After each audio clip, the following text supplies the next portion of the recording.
வணக்கம், வாழ்க வளமுடன். ஹினோவல் ஆர்கிடெக்ட்லேருந்து திருக்குமார் பேசுகிறேன். ஃபினான்ஷியல் பிளானிங் அப்படிங்கிறது நம்மளுடைய ஒரு முக்கியமான லைஃப்பில் ஒரு குறிக்கோள். ஏன்னா அது இருந்தால் தான் நம்ம ஒரு ஃப்ரீடத்தை நோக்கி நம்ம போக முடியும் அப்படிங்கிறது தான் யதார்த்தமான உண்மை.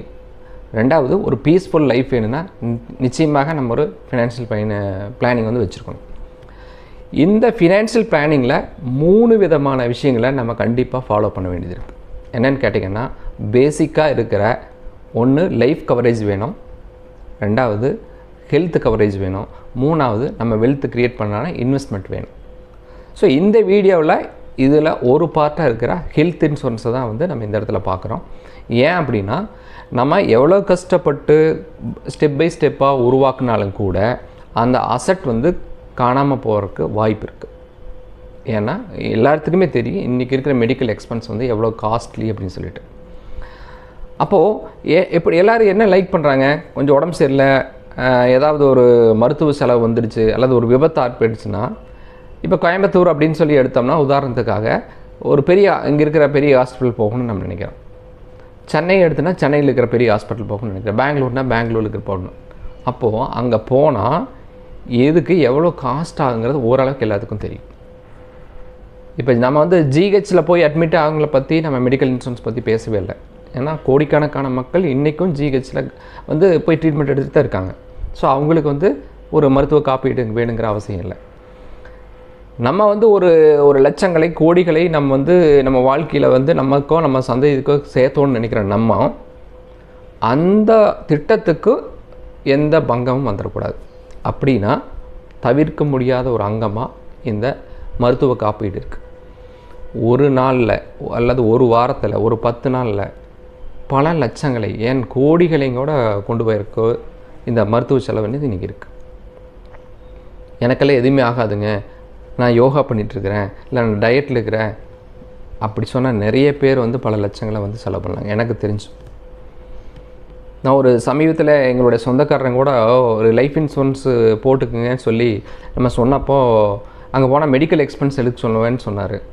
நான் ஃபிட்டாக இருக்கிறேன், என் மனசுக்கு அடிச்சு விட்ருவாங்க, அது இருக்குதுன்னு சொன்னார். அப்புறம் ஏதோ ஒரு சூழ்நிலையில் வந்து சரி போகலான்னு சொல்லிட்டு போனோம். பட் அந்த கோவிட் டைம் அது. அப்போ அந்த லேப் வந்து திறக்கலை. நாங்கள் ஹாஸ்பிட்டல் வரைக்கும் 2 பேருமே போயிட்டு வந்ததுக்கப்புறம் வந்து இல்லைங்க மாப்பிள்ள, நம்ம நாளைக்கு வந்து எடுத்துக்கலாம், ஒரு காஃபி சாப்பிட்டு போகலான்னு கிளம்பி வந்தாச்சு. அந்த நாளை இன்றைக்கு வரைக்கும் வரலை. என்ன நடந்தது அப்படின்னா, செகண்ட் கோவிட் டைமில் நாங்கள் பார்த்தது ஃபஸ்ட்டு கோவிட்டுக்கு அப்புறம் இந்த செகண்ட் கோவிட் டைமில் எனக்கு ஒரு நாள் ஃபோன் வருது. நாங்கள் ஊரில் இருக்கோம், இந்த மாதிரி ஹெல்த் இன்சூரன்ஸ் கார்டு இருக்குதுல்ல, அந்த டீட்டெயில் உங்கள்கிட்ட இருக்கா அப்படின்னு நான் மொபைலில் வச்சுருந்தேன். இமீடியட்டாக என்ன ஆச்சு என்னன்னா, இது மாதிரி ஹார்ட் ப்ராப்ளம் போனால் கோவிட் வந்துடுச்சு அப்படின்னு சொல்லி சொல்கிறாங்க. அப்போது ப்ரெஷர் அதிகமாக இருக்குது, சுகர் இருக்குதுன்னு சொல்லி அப்போ சொல்கிறாங்க. அப்போ அவர் வந்து சொல்லியிருக்காரு, இது நீங்கள் ஒரு 6 மாதத்துக்கு முன்னாடி இருந்து வாட்ச் பண்ணியிருந்தீங்கன்னா இதை வந்து அவாய்ட் பண்ணிடலான்னு சொல்லி. ஸோ நான் அட்லீஸ்ட் அப்படியாவது போயிருந்தால் அவர் எடுத்துருக்கலாம். பட் அவர் என்னென்னா, 20 வருஷமாக நான் ஹாஸ்பிட்டலே போகல, நான் வந்து நல்லா தான் இருக்கிறேன், அங்கே போனால் மனசை கழிச்சிருவாங்க சொன்னதனுடைய அந்த பயமே அவர் வந்து அந்த டெஸ்ட் எடுக்கிறதுக்கு அவர் வந்து அவாய்ட் பண்ண வச்சுது. ஸோ இது எதுக்காக சொல்கிறேன் நண்பர்களே அப்படின்னா, இந்த மாதிரி வந்து அதுக்கப்புறம் வந்து நல்ல வேலை எங்கிட்டயே அவர் வந்து வச்சுருந்தாங்க, மெடிக்கல் இன்சூரன்ஸ் எடுத்திருந்தாங்க. ஒரு 1.5 லட்ச ரூபா 2 லட்ச ரூபா செலவாச்சு கொடுத்துட்டாங்க. ஸோ அது கிளைம் போனோம். ஸோ இது வந்து ஒரு லிமிட்டட், அவரால் மேனேஜ் பண்ண கூட முடியும், அந்தளவுக்கு வசதியான நம்பர் தான். சப்போஸ் கிளைமே ஆகலைன்னா அவர் இன்னும் 2 லட்சம்னா கூட கட்டி அவர் மேனேஜ் பண்ண முடியும். ஆனால் எந்த நோய்க்காவது இவ்வளவு தான் லிமிட்டுன்னு எதாவது இருக்குங்களா? 2 லட்ச ரூபா செலவு பண்ணுறதுக்கு சிரமப்படுறவங்களும் இருக்காங்க. இல்லை இதுவே எனக்கு தெரிஞ்சு வந்து ஒரு கேன்சருக்காக 6 லட்ச ரூபா ஒரு ஊசின்னு சொல்லி 10 ஊசி போட சொன்னாங்க. 60 லட்ச ரூபாங்கிறது சாதாரண விஷயம். நிறைய பேர் இன்றைக்கும் கூட மெடிக்கல் இன்சூரன்ஸ் பண்ணுறவங்க எனக்கு இருக்குதும்பாங்க. எவ்வளோன்னு எடுத்தால் 3 லட்ச ரூபாய்க்கு எடுத்திருப்பாங்க அல்லது 5 லட்ச ரூபாய்க்கு எடுத்திருப்பாங்க. இது ஏதோ நமக்கும் இன்சூரன்ஸ் இருக்குது அப்படிங்கிறக்காகவோ அல்லது உங்களுடைய ஃப்ரெண்ட்ஸ் யாராவது வந்து ஒரு மெடிக்கல் இன்சூரன்ஸ் போடுன்னு சொல்கிறக்காகவோ நீங்கள் வச்சுருக்க வேண்டிய அவசியம் இல்லை. நான் என்ன சொன்னால், நீங்கள் உங்களுக்கு உடம்பு சரியில்லை அல்லது ஏதாவது ட்ரீட்மெண்ட்னால் நீங்கள் எந்த மாதிரியான ஹாஸ்பிட்டலுக்கு போக விரும்புகிறீங்க, ஸோ அந்தளவுக்கு உங்களுடைய சம் அஷ்யூரன்ஸ் வச்சுக்கோங்க அப்படின்னு சொல்லுவேன்.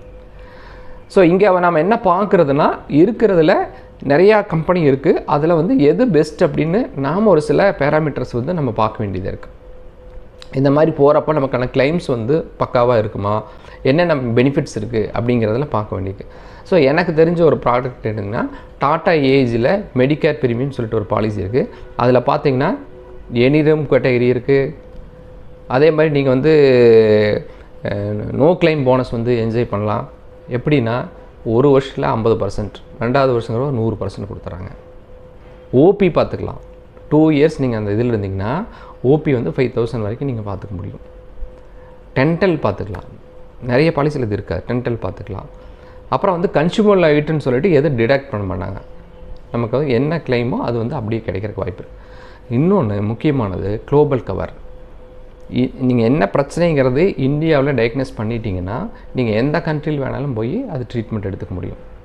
ஸோ இந்த மாதிரி பெனிஃபிட்ஸ் இருக்குது. அதே மாதிரி அதில் நீங்கள் ஒரு பாலிசியில் 4 பேர் இருக்கிற ஒரு ஃபேமிலினா 16 வயசுக்கு மேலே நம்ம இருந்தாங்க மெம்பர்ஸ் அப்படின்னா எல்லாத்துக்குமே பிஏ கவர் வந்து எவ்வளோ சம்மர் ஷூட் எடுத்தாங்களோ அதுக்கு அப்படியே வந்து கவர் ஆகும். ஸோ இது ஒரு பெரிய அட்வான்டேஜ். அதே மாதிரி ஆயுஷ் இன்றைக்கி வந்து நம்ம எல்லாத்துக்கும் வந்து ஹோமியோ ஆயுர்வேதிக் ட்ரீட்மெண்ட் பற்றியான அவேர்னஸ் வந்து வந்துட்டுருக்கு. அப்போது அந்த மாதிரி இதுக்கும் 100% சம்மர் ஷூடை நம்ம வந்து கிளைம் வைக்க முடியும். ஒரே கண்டிஷன் என்னென்னா நீங்கள் எடுக்கிற ஆயுர்வேதிக்கினோட ஹாஸ்பிட்டல் வந்து ஒரு ரெஜிஸ்டர்டாக இருக்கணும். இப்போ நிறைய பக்கம் வந்து மசாஜுக்காக போகிறது அந்த மாதிரி இதுக்கு நம்ம கொடுக்கணும். ட்ரீட்மெண்ட் நீங்கள் போகிறீங்கன்னா அது ஒரு ரெஜிஸ்டர்டு ஹாஸ்பிட்டல் இருந்ததுன்னா கண்டிப்பாக நம்ம அதில் கிளைம் பண்ணிக்க முடியும். அதே மாதிரி மெட்டர்னிட்டி இன்றைக்கி வந்து ஒரு 10 வயசு பண்ணோம், 15 வயசு பண்ணோம், 20 வயசு பண்ணோம் இருக்காங்க. இன்னும் மேரேஜ் ஆகலை, அடுத்து ஒரு 3 இயர்ஸ் 4 இயர்ஸில் மேரேஜ் பண்ண போகிறாங்கன்னா இப்போவே பாலிசி இருந்ததுன்னா அவங்களுக்கு மெட்டர்னிட்டி வருது. மேரேஜுக்கு அப்புறம் தான் இருக்குங்கிறதில்ல. ஸோ அது பார்த்திங்கன்னா பையனாக இருந்ததுன்னா பேபி வந்து 50,000 தராங்க, பொண்ணு பேபியாக இருந்துச்சுன்னா 60,000 தராங்க. ஸோ இந்த மாதிரி அதுக்கும் கவர் ஆகுது. அதே மாதிரி உங்களுக்கு ரீஸ்டோர் பெனிஃபிட் இருக்குது.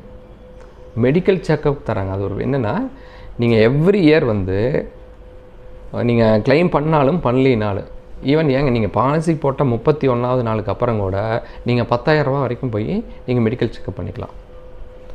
ஸோ இதெல்லாம் ஒரு பெரிய ஒரு அட்வான்டேஜ். அதனால் இந்த பாலிசிங்க வந்து ரொம்ப இன்றைக்கி வந்து நிறைய பேர்த்தனால விரும்பி எடுக்கக்கூடிய பாலிசி. அதனால் இந்த மாதிரி உங்களுடைய நண்பர்களோ உறவினர்களோ யாராவது இருந்தாங்கன்னா அவங்க அட்வைசர்ஸ்கிட்ட நீங்கள் கேட்டு அதை பற்றியான விவரங்களை தெரிஞ்சுட்டு கூட நீங்கள் அந்த பாலிசி எடுக்கலாம். ஒருவேளை எங்ககிட்ட நீங்கள் தெரிஞ்சுக்கணும்னு நினச்சிங்கன்னா டிஸ்கிரிப்ஷனில் எங்களோட வாட்ஸ்அப் நம்பர் இருக்குது. நீங்கள் காண்டாக்ட் பண்ணலாம். உங்களுக்கான விளக்கம் அதுக்கான விஷயங்களும் சொல்லப்படும். ஸோ அதனால் வந்து இந்த மெடிக்கலில் வந்து என்னென்னா இன்னொரு விஷயம் என்னென்னா இந்த தள்ளி போடுறதுங்கிறத கொஞ்சம் அவாய்ட் பண்ணணும். ஏன்னா எந்த நேரத்தில் எந்த மாதிரியான பிரச்சனை வரும், எவ்வளோ செலவு வரும்னு நமக்கு தெரியாத போது என்னோட நண்பர்களே ஒரு சில பேர் சொன்னாங்க, ஒரு 3 மாதத்தில் அந்த சீட்டு முடிஞ்சோடனே போட்டுடலாம், 6 மாதத்தில் ஒரு இன்கம் வரும், அது வந்தோடனே போட்டுடலாம் அப்படிம்பாங்க. அதுக்கு முன்னாடி அவங்களுக்கு ஏதோ ஒரு செலவு வந்துடும். அதுக்கப்புறம் நினைப்பாங்க 1 லட்ச ரூபாய் ஆகி போச்சுங்க, ஒரு 25,000 கட்டியிருந்தால் கம்மலாக சேஃபாக இருக்கலாமே அப்படின்னு சொல்லி. ஸோ தயவு செஞ்சு என்னென்னா இந்த ஃபினான்ஷியல் பிளானிங்கோட பேஸ் இதெல்லாம் எங்கிட்ட கேட்பாங்க, எஸ்ஐபி போட்டுறாங்க சார், அதுக்கப்புறம் அது போட்டுடலாமாங்க. கஸ்டமருடைய விருப்பம் என்னமோ அதுதான் நாங்கள் வந்து பண்ணி கொடுக்க முடியும். பட் இருந்தாலும் நான் வந்து சொல்லுவேன், எஸ்ஐபிங்கிறது வந்து ஒரு லாங் டைமுக்காக நம்ம போடுறோம், மியூச்சுவல் ஃபண்டில் இன்வெஸ்ட் பண்ணுறோம், அது கண்டிப்பாக வேணும், நம்மளுடைய வெல்த் க்ரியேஷனுக்கு அது கண்டிப்பாக அவசியமானது ஒன்று. பட் இம்மீடியட்டாக ஏதோ ரிஸ்க்குன்னா நம்ம சேவ் பண்ணுறதுக்கு எப்படி லைஃப் இன்சூரன்ஸ் முக்கியமோ அதே மாதிரி இந்த ஹெல்த் இன்சூரன்ஸ் ரொம்ப முக்கியமானது. நம்ம குடும்பத்தில் நமக்கு மட்டும் இல்லை, நம்ம குடும்பத்தில் யாருக்கு வந்தாலுமே நம்ம குடும்பத்தில் இருக்கிற பணம் வந்து செலவாகி போயிடும். இன்னும் சில பேர் என்ன இல்லைங்க இப்போ ரொம்ப சிரமமாக இருக்குதுங்க அப்புறம் பார்த்துக்கலாமாங்க. அவங்க கண்டிப்பாக போடணும். பணம் இருக்கிறவங்க கூட பிரச்சனை இல்லை, ஏற்கனவே இருக்கிற பணத்தில் தான் நமக்கு செலவாகும். இல்லாதவங்க தான் வந்து இம்மீடியட்டாக போடணும்னு சொல்லுவாங்க. இந்த கோவிட் டைம்லலாம் ரொம்ப ஃபினான்ஷியல் எல்லா அட்வைஸரும் அதை சொன்னாங்க, நீங்கள் கடன் வாங்கியாவது ஒரு லைஃப் இன்சூரன்ஸும் ஒரு ஹெல்த் இன்சூரன்ஸ் போடலாம். காரணம் என்னென்னா ஏற்கனவே பணம் இல்லாத போது இன்னொரு பெரிய செலவு வந்துன்னா ஒரு ரொம்ப தடுமாறுவோம். அல்லது என்ன பண்ணுன்னா ஒரு நல்ல ஹாஸ்பிட்டலில் போனால் செலவு அதிகமாகுமேங்கிறதுக்காக காம்ப்ரமைஸ் பண்ணிவிட்டு அந்த செலவு கம்மியாக இருக்கிற இடத்துல போய் நம்ம ட்ரீட்மெண்ட் எடுப்போம். அப்போ நமக்கோ நம்ம குடும்பம் நாம் விரும்புகிற பாசத்துக்குரிய நம்ம குடும்பத்தில் இருக்கிறவங்களுக்கோ நல்ல ட்ரீட்மெண்ட் வேணும் அப்படின்னு நினச்சா எந்த ஹாஸ்பிட்டல் போகணும்னு நினைக்கிறோமோ அங்கே போகணும். அப்போ அதுக்கான பணம் நம்ம வச்சுருக்கலாம், அல்லது அட்லீஸ்ட் இன்சூரன்ஸுக்கான ஒரு கார்டுவாவது நம்ம வச்சுருக்கோம். ஸோ அதனால் ரொம்ப ரொம்ப முக்கியம், உங்களுடைய பணத்தை பாதுகாப்புறதில் ஹெல்த் இன்சூரன்ஸ் ரொம்ப முக்கியம். நன்றி, வாழ்க வளமுடன்.